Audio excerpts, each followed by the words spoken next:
Queridos hermanos, dos palabras dominan las lecturas de hoy. La palabra vocación o llamado y la palabra conversión. Un Dios que llama. Dios que llama. Para tratar de darle un poco de orden a nuestros pensamientos, vamos a centrarnos en tres preguntas. ¿Quién es el que llama? ¿A quiénes llama? ¿Y para qué llama? Esas son las tres preguntas. Podrían hacerse más, pero vamos a centrarnos en esas tres en esta reflexión. La historia de Jonás, entre tantas historias de profetas, tiene algo muy característico, casi simpático.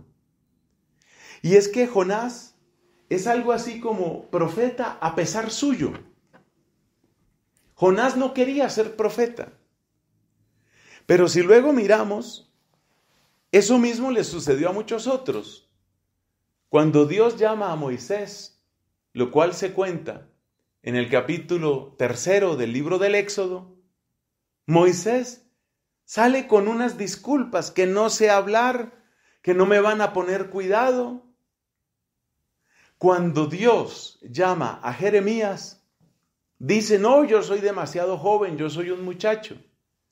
Cuando llama a Isaías, dice Isaías, soy un pueblo, soy un hombre de labios impuros y habito en un pueblo de labios impuros.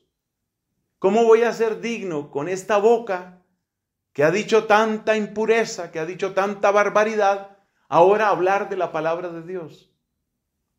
O sea que parece que es como una norma casi, que los profetas han sido profetas en contravía de su voluntad. Pero es que el caso de Jonás es realmente dramático. Como usted tiene Biblia en la casa, lea completo el libro de Jonás. Usted se dará cuenta que Jonás se rebeló contra Dios. Y se rebeló de tal manera que entonces dijo, pues yo me voy lejos. Y se fue. Trataba de huir de la voz de Dios. Este fue el profeta que, según relata la Escritura, iba en su barco huyendo de Dios, se desató una tormenta y entonces dijeron, ¿pero por qué esta tormenta? Y empezaron a invocar a sus dioses, los que estaban en la barca. Y en un momento dado Jonás les dice, mire, el culpable soy yo, como quien dice, no busquen más, el culpable soy yo. Porque me he rebelado contra mi Dios. Y entonces agarraron a Jonás. Es una historia, usted tiene que leerla, pero yo aquí se la resumo para motivarlo. Este es el tráiler. Entonces agarraron a Jonás, ¿cierto? Lo balancearon y lo botaron al agua. Ese fue el que se lo tragó un pez gigantesco, tendría que ser como una ballena. Pero Jonás sobrevivió. Y cuando ya él pasó esa experiencia de estar dentro de la ballena, experiencia que no era muy agradable, entonces dijo, bueno, ya no me rebelo más. Y entonces empezó a predicar. Esa es la historia que nos encontramos aquí. Por eso le dijo Dios, después de tantas cosas le dijo, levántate y vete a Nínive, la gran capital. Pregona allí el pregón que te diré. Ahora, la Biblia no agrega, pero hubiera podido agregar, o va a seguir rebelándose. Y entonces Jonás, que ya le había pasado lo que le había pasado, dijo, sí, Señor, y se fue a predicar a Nínive. Esa es la historia de Jonás. ¿Qué es lo que me llama la atención de esto? Me llama la atención que la voz de Dios de alguna manera se impone en el profeta para luego imponerse a través del profeta. Es una voz incómoda, nos dice otro profeta, Jeremías.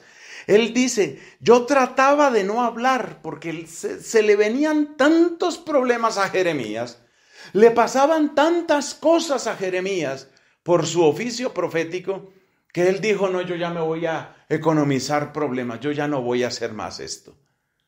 Y trató de callarse, pero Jeremías describe que la voz de Dios dentro de él era como un fuego que al fin no pudo contener y volvió a profetizar. Bueno, todavía estamos en la primera pregunta. ¿Quién es el que llama? Pues el que llama es Dios. Pero, ¿cómo podía Jonás? ¿Cómo podía Jeremías o cualquiera de ellos? ¿Cómo podían ellos saber que era Dios el que les estaba hablando? Y parece que sí hay una respuesta para esto. Lo primero que nos damos cuenta es que la voz de Dios no es tanto para nuestra conveniencia, para nuestra comodidad, para nuestra ventaja o interés. La voz de Dios tiene la característica de que nos saca de nuestra zona de confort, nos saca de nuestra zona de justificaciones, nos saca de nuestra zona de intereses. O sea que si usted quiere identificar la voz de Dios, porque el don de profecía no se ha acabado. De hecho, el apóstol San Pablo destaca el don de profecía como un don importantísimo en la iglesia, tan importante que debajo de los apóstoles, los que vienen en primer lugar son los profetas. Entonces, para usted identificar, porque usted probablemente tiene algo de ese don de profecía, además los dones se pueden cultivar. Para identificar el don de profecía, una característica es esa, es algo que me saca. A mí me gusta, tal vez es de lo que más me gusta del pontificado de Francisco, que él habla mucho de la iglesia en salida. La iglesia que no se queda cómoda, en sus seguridades, sean institucionales, doctrinales, litúrgicas, sino que de alguna manera siempre tiene que estarse preguntando por los otros, por los que no. Eso es característico del don profético. Jonás hubiera podido quedarse muy cómodo sin meterse a Nínive. Para orientación de todos, recordemos que Nínive era la capital del imperio asirio y los asirios eran brutales, crueles hasta el extremo, expertos en torturas. Era impresionante. Entonces, ir a predicar a Nínive no era simplemente que le diera pereza a Jonás. Él se estaba jugando literalmente la vida. Que le fue bien, gloria a Dios, pero él se estaba jugando la vida. Entonces, Dios es el que llama. ¿Y cómo puedo yo reconocer que Dios me está llamando? Solo le voy a dar 3 señales así rapiditas. Primera, me saca de mi zona de confort, de mi zona de intereses, de aquello donde yo tengo mis ventajas aseguradas. Segunda señal, la voz de Dios nunca contradice la voz de la conciencia, porque la voz de la conciencia ya viene del mismo Dios y Dios no se contradice. Si usted hace una pausa, si usted hace silencio, si usted hace oración, si usted pide Espíritu Santo, si usted con humildad le dice a Dios, de verdad Señor, soy débil, tal vez soy cobarde, tal vez soy pecador como todos, pero yo quiero buscar tu voluntad. Si usted hace ese silencio interior y usted se prepara, usted empieza a oír con más y más claridad la voz de su conciencia. Todo don profético está en consonancia con la voz de la conciencia. Tercera característica. Toda voz profética significa al mismo tiempo bien para la gente, bien para el prójimo y gloria para Dios. ¿Cuál es el bien que viene de esto? Esa es una gran pregunta. Porque hay personas que consideran que el don profético se caracteriza, por ejemplo, por una cierta agresividad. Y a veces pasa, seguramente me habrá pasado a mí también, a veces pasa en los predicadores que toman una cierta maña, decimos en Colombia, de que siempre abren la boca para criticar algo. Y uno puede creer que uno es un gran profeta porque cada vez que habla critica, y critica a la derecha y a la izquierda y arriba y abajo y adentro y afuera y critique y critique. Es importante que uno se haga la pregunta, ¿cuál es el bien que esto va a traer? Sobre todo porque la palabra profética, cuando es de verdad y cuando viene de Dios, esa palabra no solo va a producir un bien, sino que va a producir el mayor bien posible.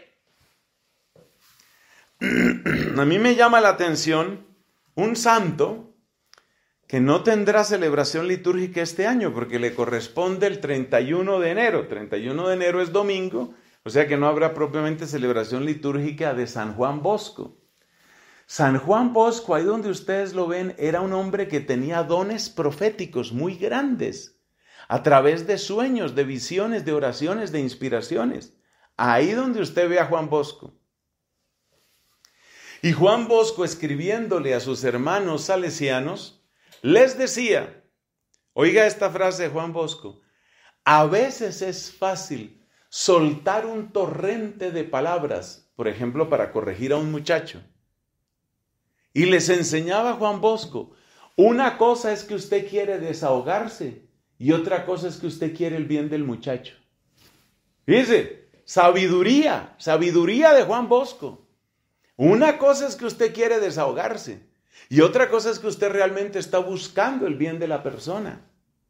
Entonces, dése cuenta que uno tiene que hacerse esta pregunta, porque a veces uno está tan disgustado, uno está tan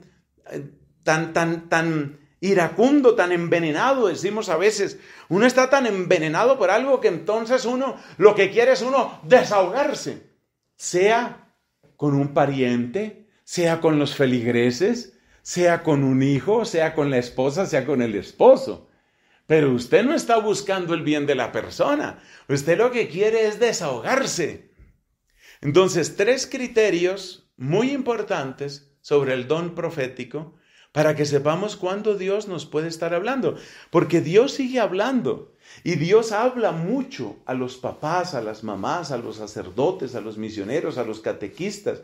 Mire, si nosotros nos vamos volviendo más dóciles, nos daremos cuenta que Dios habla mucho y Dios puede utilizarlo a usted como instrumento.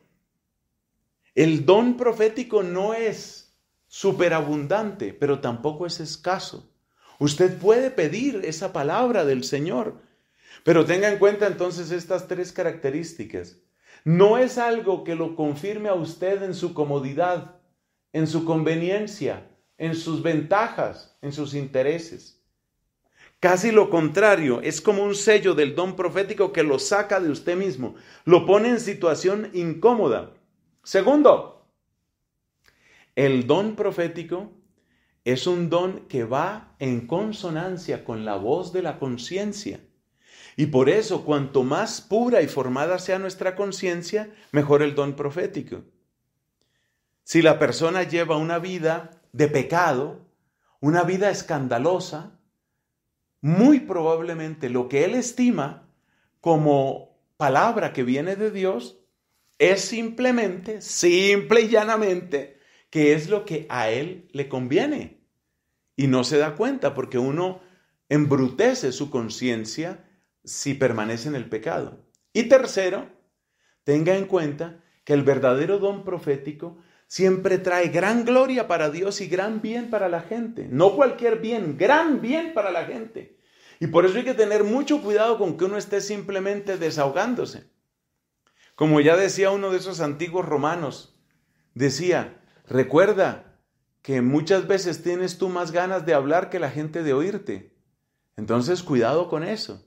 A veces es más uno el que quiere. Por ejemplo, lo que hemos dicho ya, desahogarse.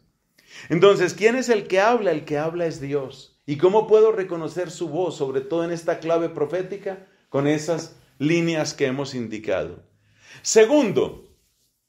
Segunda parte. ¿A quiénes habla Dios? ¿A quiénes habla Dios? Esta es la parte más maravillosa. Porque si miramos la primera lectura, nos damos cuenta que Dios, a través de esos profetas que no escasean, A través de esos profetas Dios sigue llamando a los pecadores, a nosotros los pecadores. Esto es muy hermoso. Dios, que no necesita de nosotros, nos llama a nosotros los pecadores. No es el pecado lo que brilla o lo que aparece con más claridad, porque brillar no va a brillar. No es el pecado lo que aparece con más claridad en el evangelio de hoy. Simplemente dice que estaba llamando a unos pescadores. No dice pecadores, sino pescadores. Estaba llamando a unos pescadores. Pero ahí también aparece algo importante que nos resalta San Pablo en la primera carta a los Corintios. Y es que Dios suele escoger lo humilde, lo que no cuenta. La frase completa de San Pablo es: escoge lo que no cuenta para humillar a lo que cuenta. Entonces, ¿esto por qué es importante?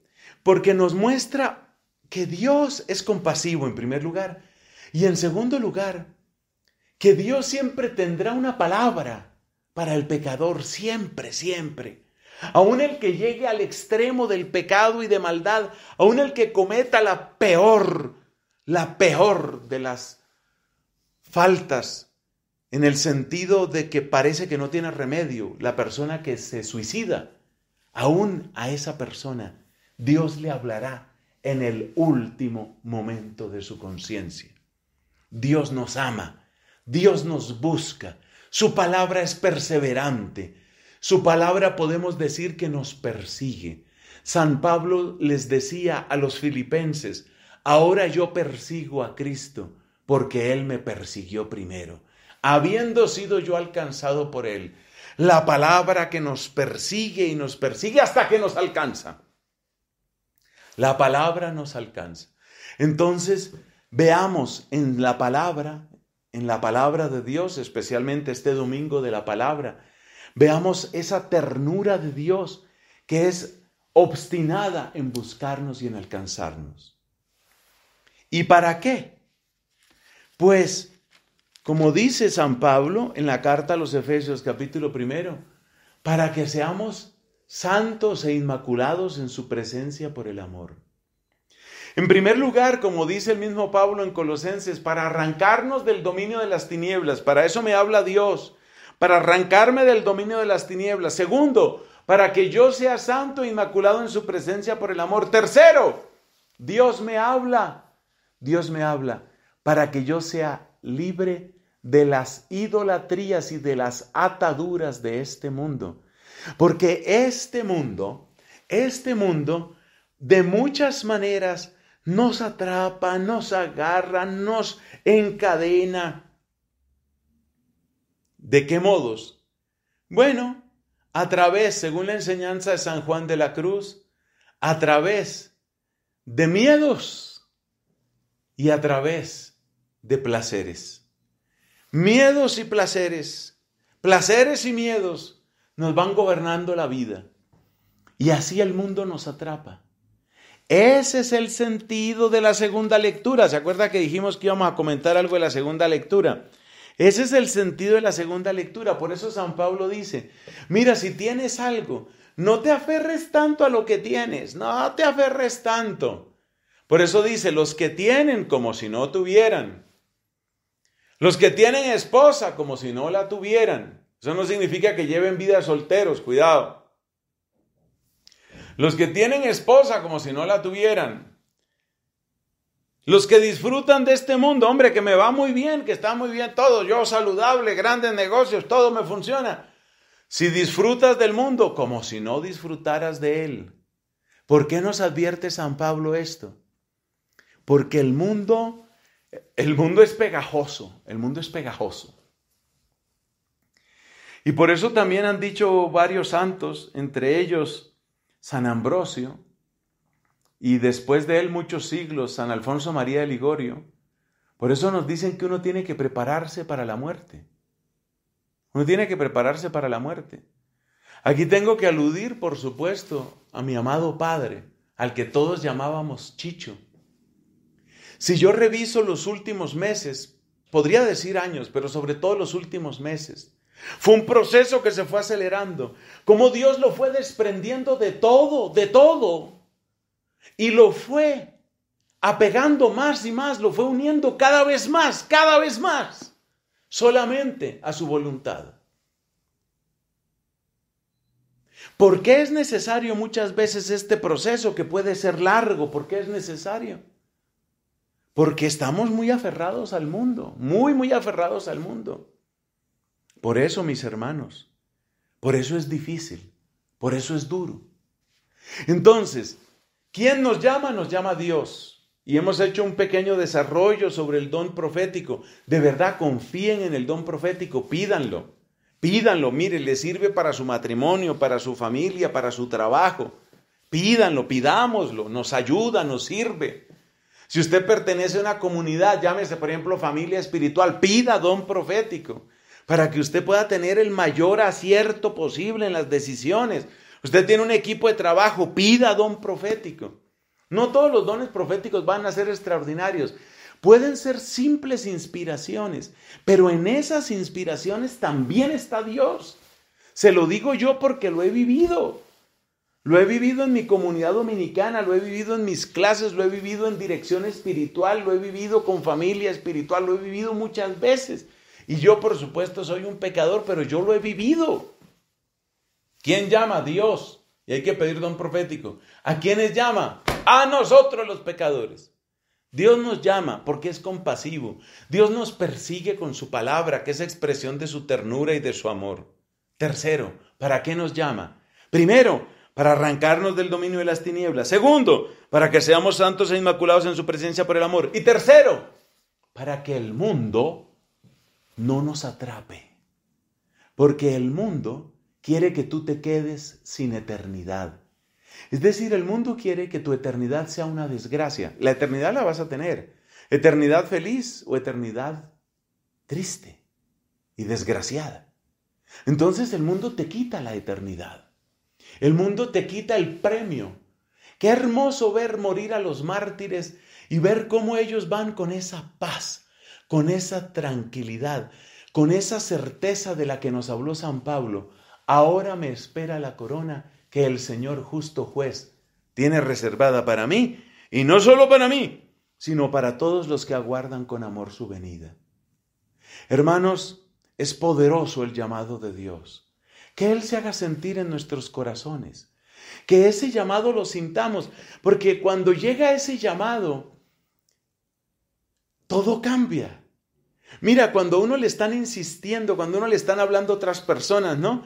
Y los papás, por ejemplo, que le insisten a los hijos, mire, pero hijo, pero haga esto, pero eso muchas veces encuentra resistencia, coraza. Pero cuando es Dios el que habla adentro, eso es impresionante lo que sucede. Y esa es la oración que vamos a hacer en unos momentos.